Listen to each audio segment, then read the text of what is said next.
자, 오늘도 우리 고린도 후서 5장에서 10장입니다.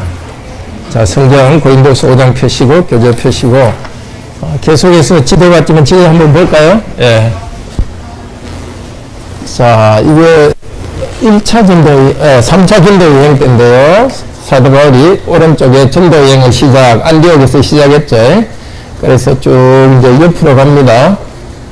예, 저 위쪽 전도 여행 시리아, 제 위쪽에서 쭉 갑니다. 쭉 가서 좀 더 가면 에베소가 나옵니다. 좀 더 왼쪽으로 가면 에베소 있죠. 예, 에베소 저기에 있으면서 고린도 전서를 썼고요. 다시 이제 고린도 교회가 문제가 있어서 사람을 보냈는데 오지 않으니까 위로 쭉 올라가 가지고 드로아입니다. 드로아.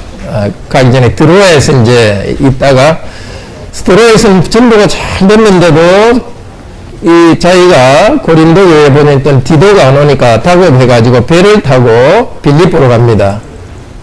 아마 저 빌립보에서 고린도후서를 쓴 것 같아요. 마케도니아에서 고린도를 썼다는데 그 빌립보에서 고린도후서를 썼고요. 그리고 이제 몇 년 있다가 저 빌립보 한번 보여주세요. 거기서 왼쪽으로 데살로니가, 베레아 또 밑으로 쭉 내려가서 고린도를 방문했다가 다시 이제 북쪽으로 다시 올라갑니다. 쭉 올라가서 빌립보로 갔다가, 그 다음에 도로아 쪽으로 갔다가, 다시, 밀레도로 갔다가, 이제 배를 타고, 다시 쭉, 이제, 지중해를 거쳐서 예루살렘으로 쭉 갑니다. 두로로 갔다가 예루살렘에 가는 게, 여기 3차 전도 여행입니다. 그 기간 동안에 사도 바울이 마케도니아에서 아마 예수님 오신 다음에 한 56년, 57년경에 고린도후서를 썼습니다. 예.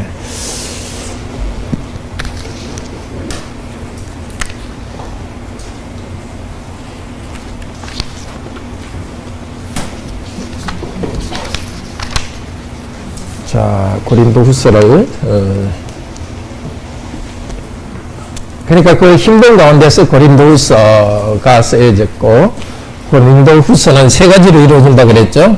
1장에서 1장에서 7장은 사도의 직분에 대해서, 그 다음에 제일 뒤에 있는 10장에서 13장도 사도의 직분에 대해서, 그 다음에 그 사이에 있는 5장에서 그 사이에 있는 8장 9장이 성도의 헌금의 직분에 대해서 이야기합니다. 제가 교재 한 부분을 안 가져와서 좀 가지고 오겠습니다.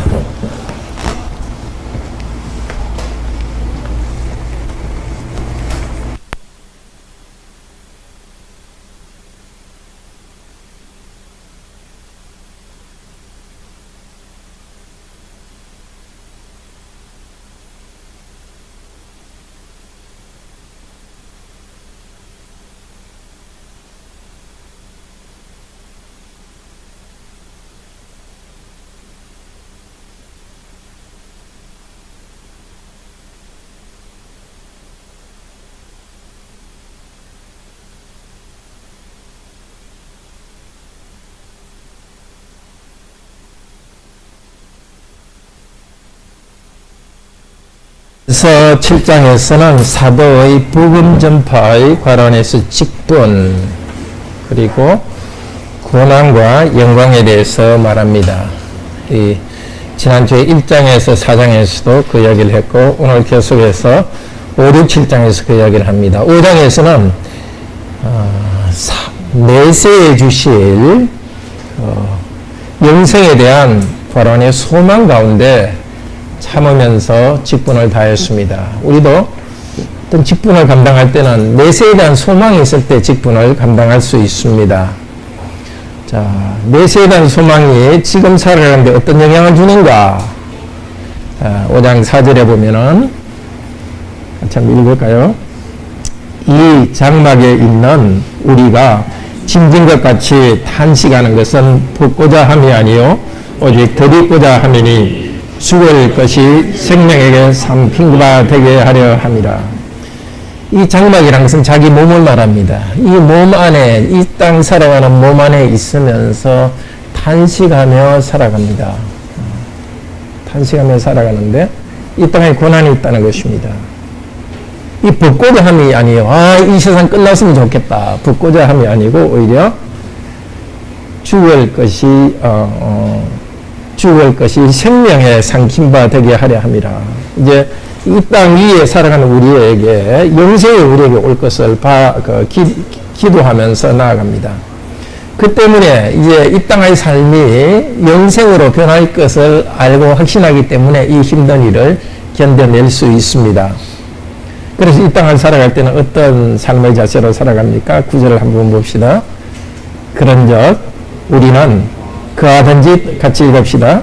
그런즉 우리는 그하든지 떠나든지 주를 기쁘시게 하는 자 되기를 원하노라. 그한다는 것은 이 땅에 살든지 떠난다는 것은 죽어서 천국으로 가든지 어디든지 주님을 기쁘시게 하는 삶을 살기를 원합니다. 그래서 사도는 복음 전하는 사도의 직분을 다한다 하고 11절에서 21절에서 말하고 있습니다. 복음 전하는 사도는 세계관이 이제 다릅니다. 16절, 17절 같이 읽어봅시다. 그러므로 우리가 이제부터는 아무 사람도 육체대로 알지 아니하노라. 비록 우리가 그리스도도 육체대로 알았으나 이제부터는 이같이 알지 아니하노라. 복음 전하는 우선 16절부터 16절을 읽읍시다. 복음 전하는 사도는 사람을 볼 때 이제 육체대로 알지 않는 세계관이 바뀌었습니다. 저 사람은 뭐 많이 배웠다, 뭘 잘한다, 이런 외부적인 것으로 보지 않고 이제 그리스도 안에서 우리가 새롭게 되었기 때문에 새로운 사람으로 봅니다. 우리도 그래야 되겠죠. 그리스도 안에서 우리가 새로운 사람이 되기 때문에 육체대로 세상 가진 것이나 외부적인 것으로 보지 않고 그리스도 안에 새롭게 된 사람으로 봅니다. 전에 예수 그리스도에 대해서도 사도 바울은 그냥 사람으로 알았습니다. 그러나 이제 예수님은 보통 사람이 아니라 하나님이 사람이 되셨고 우리를 구원하신다는 것을 알았습니다. 예수님을 알 때에 사람을 보는 생각이 달라졌습니다. 외부적인 걸 통해서 무시하거나 그렇게 아니라 새롭게 사람을 보게 되었습니다. 17절 읽읍시다. 그런즉 누구든지 그리스도 안에 있으면 새로운 피조물이라. 이전 것은 지나갔으니 보라 새 것이 되었도다. 사도 바울도 그렇고 성도들도 그렇고 마찬가지입니다. 보라 이제 새 것이 되었다. 아직 우리에게 부족한 거 약함이 있지만 이미 우리는 새 것이 되었고 새 것이 시작되었습니다. 누구든지 그리스도 안에 있으면 새로운 피조물이라. 우리 자신에 대해서도 그렇게 믿음으로 고백하기를 바랍니다. 성도와 가족에 대해서도 그렇게 고백하기를 바랍니다. 근데 사도는 특별히 18절에 보면은 화목하게 하는 직책을 주셨다고 말합니다. 이 성도들이 하나님과 화목하도록 어떻게 복음을 전해서 복음을 믿고서 하나님과 화해하도록 하는 이 복음을 맡았습니다.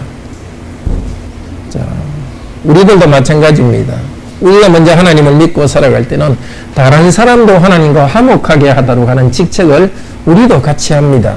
물론 목사가 1차적으로 복음을 전하면서 하지만 우리 성도님도 그렇게 합니다. 왜? 21절에 보면 하나님께서 예수 그리스도를 속죄제물로 삼아 주셨기 때문에 우리 각자가 하는 선행 때문이 아니라 예수님께서 하신 것 때문에 하나님께서 우리를 받아들여 주십니다. 이것이 사도가 하는 사명입니다. 이제 6장에서는 교재를 볼까요? 고란에서 고난받는 데서 나타난 사도의 자격입니다. 사도의 자격은 고난 받는 데서 나타납니다.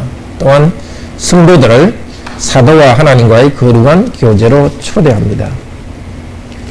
자, 1절, 2절에서는 사도 바울은 은혜로 직분을 받았습니다. 그러니까 이제 성도들이 복음을 은혜로 받아라 이렇게 합니다. 6장 1절에서는 하나님의 은혜를 헛되이 하지 말라. 하나님이 은혜를 주신 걸 헛되이 하지 말라. 2절 같이 읽어봅시다. 6장 2절. 가라사대 내가 은혜 베풀 때에 너를 듣고 구원의 날에 너를 도왔다 하셨으니 보라 지금은 은혜 받을 만한 때요 보라 지금은 구원의 날이로다.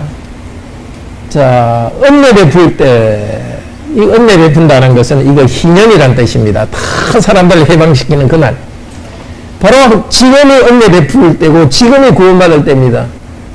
그러니까 오래전부터 예수님 믿었다고 이렇게 게으르게 우리는 살아서는 안 되고 다시 하나님 말씀을 듣고 예수 그리스도를 받으면서 지금 은혜를 받기를 바랍니다.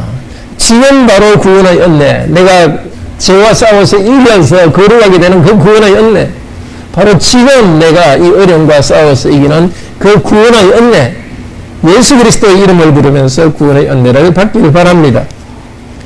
자, 사도 바울은 자신의 사도의 자격이 있다고 말합니다. 왜 그러냐면 고린도 교인들이 과연 바울은 사도로서 자격이 있는가 의심했기 때문에 자기를 변호하고 있습니다.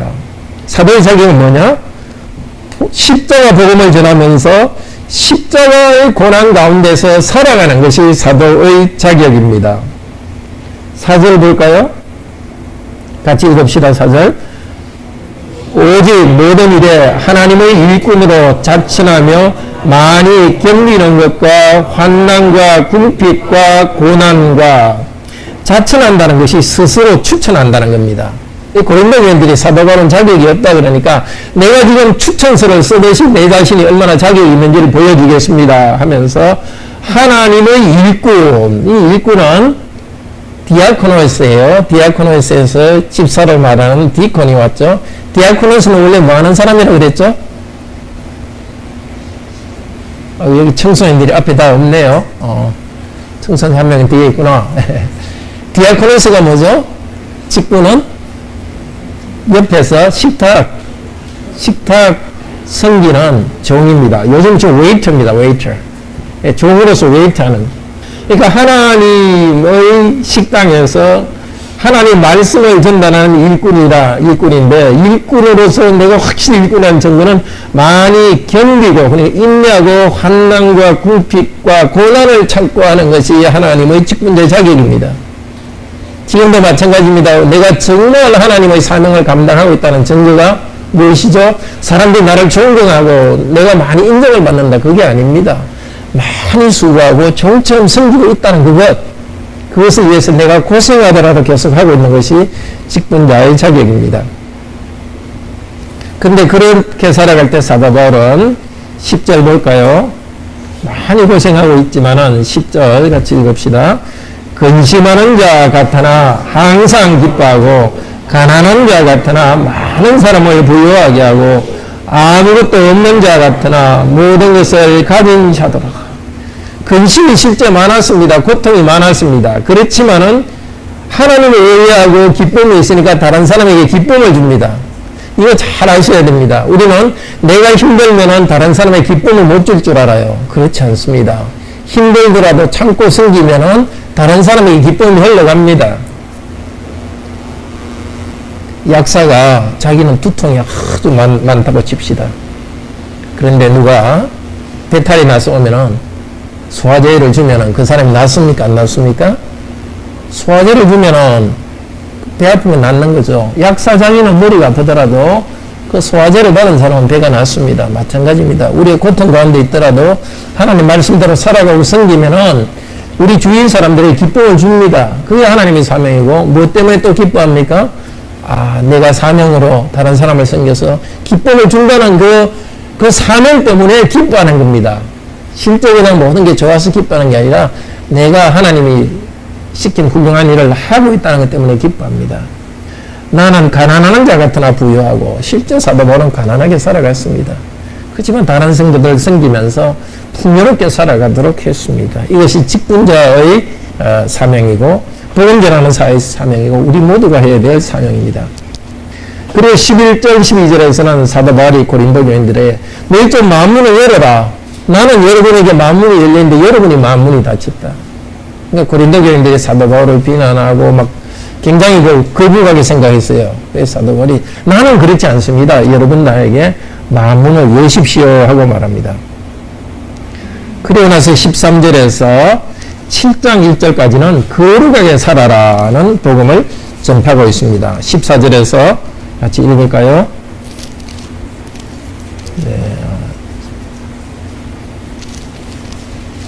네, 7장 14절 죄송합니다. 6장 14절입니다. 6장 14절 너희는 믿지 않는 자와 멍에를 같이 하지 말라. 의와 불법이 어찌 함께하며 빛과 어둠이 어찌 사귀며. 우리는 세상 가운데 살아야 되고 믿지 않는 사람들과 친구가 되어야 됩니다. 사업 파트너도 되고 친하게 살아야 돼요. 그렇지만은 멍에를 같이 할 수는 없습니다. 세계관을 같이 할 수 없고 궁극적 목적에서는 같이 할 수 없습니다. 하나의 경제적인 걸 위해서 같이 협력할 수 있지만은 그들이 추구하는 세계관을 따라갈 수 없습니다. 근데 여기 믿지 않는 자와 멍에를 같이 하지 말라. 이게 레위기 19장 19절에 나오는 말이에요. 한번 찾아볼까요? 레위기 19장 19절.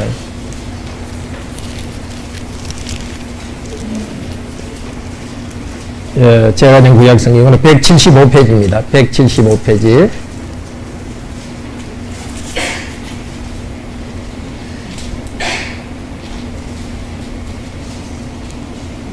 19장 19절 같이 읽읍시다. 너희는 내 규례를 지키지라. 내 육축을 다른 교합시키지 말며 내 밭에 있는 두 종자를 섞어 뿌리지 말며 두 재료로 직조한 옷을 입지 말지어다. 이렇게 두 동물들 중에 이 두 가지 동물, 소나 돼지를 갖다가 같이 교합시키지 말라는 겁니다. 섞지 말라는 거예요. 이것을 멍에를 다른 것과 멍에를 같이 진다고 여기 되어 있어요. 두의 육축이 이렇게 잠자리 같이 하게 해주는 걸 멍에를 진다는 겁니다. 여기에서 뭐가 나오느냐? 믿지 않는 자는 그리스도인은 믿지 않는 자와 결혼하지 말라는 것이 이 말에서 나왔습니다. 그냥 믿지 않는 자와 멍에를 같이 하지 말라. 이거는 보면 무슨 말인지 잘 모르겠죠? 그렇지만 이 구약의 원래 그거 보면 다른 동물끼리 이렇게 교합시키지 말라 하는 겁니다. 그건 무슨 뜻이냐면 19장에서 계속 너희는 거룩하다 우상 섬기지 말고 세상과 구별되라 이렇게 했습니다. 우리가 세상과 구별되도록 가르치기 위해서 구약 성도들한테는 한 밭에 두 가지 종자를 섞어 뿌리지 말고 또 두 동물들을 이렇게 교합시키지 말라, 섞지 말라고 그랬습니다. 물론 이런 건 이제 지금은 없어졌어요. 한 밭에 두 가지를 갖다가 심어도 되고 됩니다. 그렇지만 이 정신은 그대로 계속되는 거예요. 하나님의 백성을 거룩하게 하기 위해서 믿지 않는 자와 같이 결혼하지 말라는 말이 여기서 나왔습니다. 자, 16절의 후반부에 보면 다시 옵시다. 고린도 후서 6장 16절에 내가 너희 가운데 거하며 두루 행하여. 하나님은 우리 가운데 거하고 두루 행하시는 분입니다. 그 정도로 우리가 참 영광스러운 사람입니다. 이 교회 안에 하나님께서는 영적으로 우리 가운데 다니시는 분입니다. 그렇게 우리가 거룩한 자이기 때문에 우리는 거룩하게 살아야 됩니다. 그래서 17절에 뭐라 그럽니까? 6장 17절에 너희는 저희 중에 나와서 따로 있고 부정한 것을 만지지 말라. 세상과 섞여서 살아가지만 우리는 영적으로는 세상과 분리된 삶을 살아가야 됩니다. 그래서 7장 1절에서는 너희들이 거룩함을 이루어 자신을 깨끗게 하라. 항상 우리는 이 생각으로 살아가야 됩니다. 뭔가 세상에서 성공하기 위해서 죄악 가운데 타협하고 그렇게 해서는 안 됩니다. 하나님은 우리 가운데 있는 거룩한 공동체예요. 우리는 거룩한 백성이기 때문에 거룩하게 살아가야 됩니다. 자, 고린도후서 7장에서는 바울이 7장에서는 고난 가운데 괄호에서 기뻐하는 사도입니다. 디도가 오기 때문에 고난받는 자를 위로해 주었습니다. 자, 7장 2절에서 4절은 사도 바울이 참 많이 고난을 당했답니다. 2절에 보면은 고린도 교인들이 사도 바울에게 많이 비난했던 게 나옵니다. 불의를 하지 않고 해롭게 하지 않고 아무에게도 속여 빼앗은 일이 없다. 왜 이런 변명을 합니까? 고린도 교인이 사도를 보고 그런 말을 했다는 겁니다. 사도 당신은 불의한 일을 했습니다. 우리를 해롭게 하고 속여 빼앗습니다. 돈을 갖다가 우리한테 겉으로는 월급 사례 안 받는다 하면서 뒤로 교인들한테 살짝 이야기하고 돈을 갖다 가져갔습니다. 그런 비난을 할 때 나는 그런 적이 없다 하면서 4절에서 뭐라 그럽니까? 모든 환난 가운데서도 위로가 가득했다. 이 환난이 다른 어려움도 있었지만은 교인들이 자기를 갖다가 아무 이유도 없이 비난하는 것 때문에 고통이 있었습니다. 우리 성도님도 살아갈 때 정말 이유 없이 오해당할 때 있습니다. 가족끼리도 그렇고 성도들 가운데 그런 일이 있습니다. 그러나 인내하고 살아갈 때 하나님께서 위로 주십니다. 그렇지만은 힘든 가운데서도 위로를 줬지만은 또 하나님께서 은혜 주신 것은 5절입니다. 5절에서 6절 같이 읽읍시다. 7장 5절 6절. 우리가 마케도니아에 이르렀을 때에도 우리 육체가 편치 못하고 사방으로 환난을 당하여 밖으로는 다툼이요 안으로는 두려움이라. 그러나 비천한 자들을 위로하시는 하나님이 디도의 오므로 우리를 위로하셨으니. 아까 이제 배를 타고 마케도니아로 갔다 그랬죠. 거기에서도 하나님이 편치 못했습니다. 사방에 환난을 당해서 밖에서는 사람들이 막 자기를 공격하고 마음속에는 두려움이 있었습니다. 여러분, 사도 바울은 어려움이 있을 때 아무 두려움이 없었던 것이 아닙니다. 사람들이 자기를 힘들게 하고 인간관계가 힘들 때 마음이 두려웠습니다. 그 가운데에서도 기쁨이 있었는데, 그런데 디도가 오므로 우리를 위로했다. 아까 바울이 디도를 먼저 고린도 교회에 보냈거든요. 계속 오고 기다리고 오지 않았는데 마침내 디도가 와서 소식을 전해준 거예요. 뭐라고 소식을 전해주었느냐? 7절 읽읍시다. 저의 온 것뿐 아니요 오직 제가 너희에게 받은 그 위로를 위로하고 너희의 사모함과 애통함과 나를 위하여 열심히 있는 것을 우리에게 구함으로 나를 더욱 기쁘게 하였느니라. 네. 이제 고린도 교인이 바뀌었다는 이야기를 들었습니다. 너희가 사모한다는 것은 옛날에 쓰는 말이죠. 옛날에 그 연애 편지 쓸 때 당신을 사모합니다. 우리 옛날 세대들은 그렇게 쓴 말입니다. 그러니까 고린도 교인들이 사도 바울을 사모해서 보고 싶을 생각이 있고 마음이 열렸다는 것입니다. 애통함과 전에 자기들이 잘못한 것을 회개하고 애통하고 슬퍼하고 있다는 소식을 들었습니다. 나를 위하여 열심히 있는 것을. 이제 사도 바울을 위하여 열심히 있다는 것은 사도 바울과 개인적으로 친했다기보다도 바울이 전하는 복음을 향해서 다시 열심히 생겼다는 것입니다. 그래서 기뻐합니다. 근데 8절에 보면은 전에 내가 편지를 썼는데 너무 심하게 여러분을 꾸짖었기 때문에 내가 마음에 걱정이 있었지만은 그러나 이제는 기뻐합니다. 왜냐하면 여러분이 9절에 보면 여러분이 근심함으로 회개함에 이르렀기 때문입니다.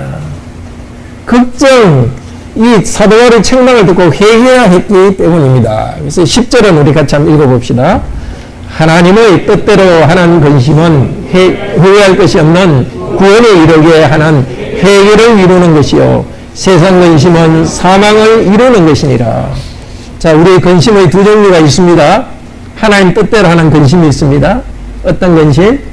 회개해야 될 때, 자기가 지은 죄 때문에 마음이 불안할 때 근심이 되죠. 누가 자기 지은 죄를, 특히 부모님이나 목사가 여러분 이 지은 죄를 회개하십시오 이렇게 말할 때 정말 마음이 괴롭고 불안할 때 그런 근심이 있습니다. 그런 근심은 좋은 근심입니다. 예? 그냥 그런 근심 없애려고 회개도 하지 않고 다른 사람 이야기도 안 듣고 그러면 안 됩니다. 마치 그는 아프더라도 병원에 가서 예방주사 맞는 것과 똑같습니다. 자, 하나님 뜻대로 하는 근심을 하기를 바랍니다. 그래서 회개하기를 바랍니다. 그러나 세상 근심은 사망을 이룹니다. 하나님 의지하지 않고 그냥 걱정만 하고 있으면 정말 너무 힘듭니다. 그리고 회개하지 않고 걱정만 하고 있으면 힘듭니다.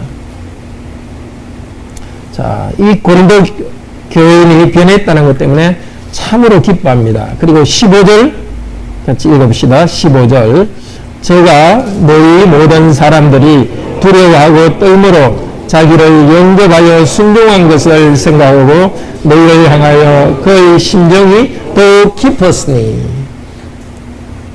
이 디도를 말합니다. 디도가 고린도에 갔을 때 고린도 교인들이 두려워하고 떨므로서 디도를 영접했습니다. 이 영접했다는 것은 예수님께서 제자들에게 원래 쓴 말입니다. 너희를 영접하는 자는 나를 영접하는 것이고 나를 영접하는 자는 하나님을 영접하는 것이다. 자, 바울이 디도를 예수 그리스도 이름으로 보냈습니다. 그런데 고린도 교인들이 디도를 영접했다는 것은 그 말을 잘 들었습니다. 어떻게? 두려워하고 떨므로 영접했습니다. 이 두려워가 떤다는 것은 하나님에 대해서 쓰는 말입니다. 뭐 디도가 특별한 게 아니라 디도가 전하는 하나님 말씀 앞에서 가볍게 듣지 않고 두렵고 떨림으로 디도가 전하는 하나님 말씀을 받았고 디도에게 순종했는데 하나님께 순종했습니다. 자, 이것이 복음 전하는 직분자 앞에서 성도들이 해야 될 바른 자세입니다. 우리 자녀들이 부모님 앞에 가져야 될 바른 자세입니다. 여러분 나이가 들어가도록 부모님께는 그런 자세를 가져야 됩니다. 부모님 하나님 말씀으로 바로 이야기할 때 그렇게 가볍게 생각해서는 안 됩니다. 두렵고 떨림으로 하나님 말씀으로 받아야 되고 순종할 때 하나님께 가까이 가고 회개하면서 참 생명을 얻게 됩니다. 자, 이제 두 번째가 성도의 헌금과 직분의 영광이 8장에서 9장입니다. 우선 8장에서는 헌금과 물질 나눔을 이야기하는데요. 하나님이 주신 괄호 안에 은사로 섬겨서 성도를 섬겨서 그게 조금 몇 줄이 잘못됐네요. 은사로 성도를 섬겨서 성도 유익과 하나님의 영광. 그러니까 목사가 복음 전하는 일만 귀한 것이 아니라 성도들이 물질로서 하나님을 섬기는 것도 중요한 직분입니다. 자, 마케도니아 성도들은 참 모범을 보였습니다. 우리 8장 1절 2절 같이 읽읍시다.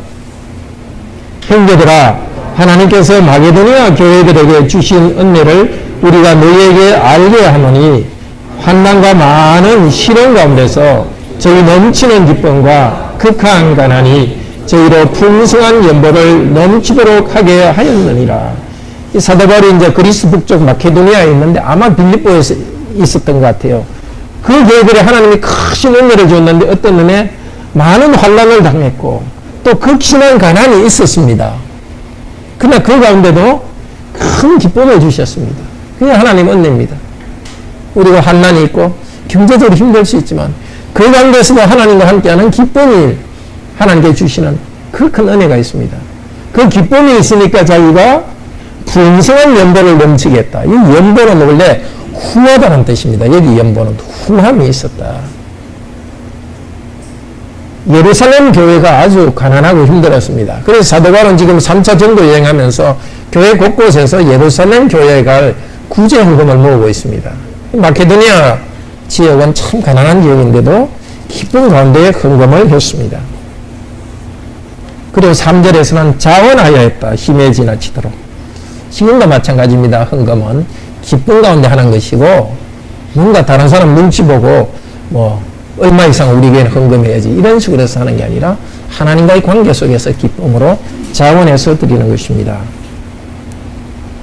그리고 7절에서 15절은 8장 7절에서 15절은 고린도 교회도 풍요롭게 헌금을 하라고 말합니다. 이 헌금을 하는 것은 8절에 보면은 사랑의 진실함을 증명하는 겁니다. 성도들끼리 사랑합니다, 사랑합니다 하면서 힘든데 가만히 두는 게 아니라 물질적으로 도운다는 겁니다. 그리고 또 다른 성도를 돕는 것은 그리스도를 닮기 위한 것입니다. 9절 한번 읽어봅시다. 우리 주 예수 그리스도의 은혜를 너희가 알거니와 부유하신 자로서 너희를 위하여 가난하게 되심은 그의 가난을 인하여 너희도 부욕해 하려 하심이니라. 그리스도께서는 하늘 영광을 버리고 낮아지셨습니다. 그래서 우리가 하나님 영광에 참여하도록 했습니다. 우리가 헌금을 할 때도 또 다른 성도와 물질을 나눌 때도 그리스도께서 낮으신 것에 우리도 참여하면서 물질을 나눕니다. 자, 그것은 평등케 하는 일입니다. 13절 같이 읽읍시다. 13절 이는 다른 사람들은 평안케 하고 너희의 공고하게 하는 것이 아니요 평균케 하려 하는 것이니. 평균이 평등입니다. 교회 안에서 평등이 이루어져야 되는데 사회주의 공산주의자는 가난한 사람들이 부자한테 뺏어가는 게 평등이라 그래요. 근데 성경적 평등은 뭐냐면은 가진 사람들이 스스로 자기 것을 나누어서 평등해지는 겁니다. 우리 성도님들도 그런 꿈과 야망을 가지기 바랍니다. 열심히 노력해서 많이 돈을 벌고 전략을 해서 정말 내가 평등해야 되겠다. 평등을 이루어야 되겠다. 우리 교회 안에서 먼저 힘든 성도들이 일어설 수 있도록, 경제적 힘든 성도들이 일어설 수 있도록 도와야 되겠다. 또 힘이 넘쳐서 세금도 많이 내고 우리나라까지도 평등사회로 만들겠다. 그리스도 안에서 그 일이 이루어지기를 바랍니다. 자, 8장 세 번째는 헌금과 물질 나눔을 행정적으로 섬기는 직분자가 항상 정직하게해서 오해가 없도록 하라고 합니다. 자, 헌금에 대한 이야기를 9장에서 계속합니다. 9장 물질 나눔, 그것은 나누는 자와 받는 자에게 무엇이냐면 축복이 되고 가로 안에 하나님께 영광이 됩니다. 사도 바울은 이 미리 헌금을 준비하도록 사람을 보냈습니다. 1절에서는 헌금을 뭐라고 그랬냐면 성도를 섬기는 일이라 합니다. 이 섬기는 일이 직분, 디아코노스, 식탁 섬기는 일입니다. 헌금은 단순히 돈이 아니라 성도를 섬기는 겁니다. 5절에서는 연보 이렇게 하는데 여기 연보는 축복이라는 뜻입니다. 우리가 하는 헌금은 다른 성도들을 축복하는 것입니다. 자, 9장 두 번째로 하나님의 영광을 나타내는 직분자로서 우리는 물질을 섬깁니다. 헌금에 대해서 6절에서 뭐라 그럽니까? 6절 한번 읽을까요? 9장 6절 이것이 곧 적게 심는 자는 적게 거두고 많이 심는 자는 많이 거둔다 하는 말이로다. 예.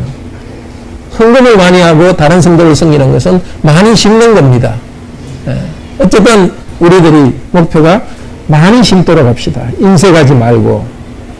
자, 10절에서는 뭐라 그럽니까? 또 읽어봅시다. 10절 심는 자에게 씨와 먹을 양식을 주시는 이가 너희 심을 것을 주사 풍성하게 하시고 너희 열매를 더하게 하시니. 그러니까 우리가 가진 수입은 두 종류예요. 우리가 먹고 쓰라는 것도 있고 또 하나는 씨도 있어요. 씨는 뭐죠? 다른 성도들을 위해서 나누어 주는 겁니다. 근데 씨를 많이 뿌립시다. 천국의 씨를 뿌리는 겁니다. 예. 헌금과 또 구제와 성도 섬기는 걸 통해서 많이 씨를 뿌리기를 바랍니다. 이렇게 할 때에 어떤 결과가 나오냐면은 9장 두 번째 6절에서 15절은 삼일체 하나님이 일하시고 하나님의 영광을 나타내게 됩니다. 헌금을 받은 성도들은 11절에 뭐냐면 하나님께 감사하게 됩니다. 또 13절에 보면 하나님께 영광을 돌리게 됩니다. 그러니까 헌금이 다른 성도들을 돕는 것뿐만 아니라 하나님께 영광과 감사를 돌리게 합니다. 자, 그래서 나눔과 헌금에 대한 여러 가지 표현 박스 안에 한번 봅시다. 첫째 표현은 헌금을 그냥 헌금이라 말하지 않고 하나님이 주신 바로 안에 은혜라고 말합니다. 은혜. 내가 은혜 받았고 또 은혜를 나눠주는 것이 헌금입니다. 두 번째로 후함입니다. 후함. 인색한 게 아니고 후함입니다. 세 번째로 섬김입니다. 섬김. 식탁에서 섬기는 것입니다. 또 다른 말로 봉사라 이렇게 합니다. 봉사. 이거는 성전에서 제사장들이 섬기는 일입니다. 이거 강단에 서서 설교하는 목사님뿐만 아니라 헌금을 통해서 돕는 우리 성도들도 성전에서 섬기는 것과 같은 똑같은 영광이 있습니다. 네 번째는 축복이라 그렇게 합니다. 다섯 번째는 일함입니다. 자, 그러니까 헌금의 목적 무엇인지 잘 정리됐죠? 헌금 목적 첫째는 성도들의 필요를 채우는 것이고 두 번째는 헌금하는 사람이 복음을 믿고 복종하는 증거가 되고 그리스도의 가난함을 본받는 것입니다. 셋째는 도움을 주는 성도들을 향해서 도움받는 성도들이 기도도 하고 또 그들을 사랑하게 됩니다. 마지막으로는 하나님께 감사와 영광이 돌아갑니다. 자, 고린도후서 10장에서는 이제 10장부터는 다시 사도의 직분에 대해서 말하는데요. 10장은 바울의 사도된 자격과 복음 말씀을 사도의 자격이 뭐냐? 복음 말씀을 괄호 안에 겸손과 온유로 전하고 괄호 안에 권징합니다. 하나님이 주신 범위 안에서 사도직을 행합니다. 어떤 사람이 말씀을 잘 가르친다는 증거는 겸손하게 가르쳐야 돼요. 겸손하게. 그리고 또 잘못할 때는 권징하고 책망해야 됩니다. 자기 마음대로 이것저것 하는 게 아니라 하나님 정한 범위 안에서 해야 돼요. 이 교회 목사로 세웠으면 그 교회에 충실해야지 여기저기 다녀서는 안 되고, 우리 성도님들도 나한테 주신 일에, 거기 사명에 집중해야지 여기저기 관심 있다고 무슨 취미활동하듯이 인생을 살아서는 안 되는 겁니다. 자, 오늘 말씀 기억합시다. 결론에 정말 복음 말씀으로 은혜 받았으니 순종하여 거룩한 삶으로 살아갑시다. 두 번째, 물질로서 성도와 교회 섬기는 일 기쁘게 살아갑시다. 우리 다 같이 기도합시다. 자비로우신 하나님, 우리 교회에 여러 가지 은사를 주셔서 감사합니다. 말씀 전하는 목사가 사도의 길을 따라서 정직하게 또 고난 가운데 기쁨으로 복음을 전하게 하소서. 또 모든 성도들로 복음을 받아싸우니 때로는 고통스럽고 또 가난이 힘든다 할지라도 기쁨을 넘치게 해주시고 구원해 주신 은혜 안에 기뻐하게 하시고 힘든 가운데서도 헌금하고 나누면서 천국을 위해서 심도록 도우소서. 주 예수 그리스도 이름으로 기도드립니다. 아멘. 함께 예배 준비하겠습니다.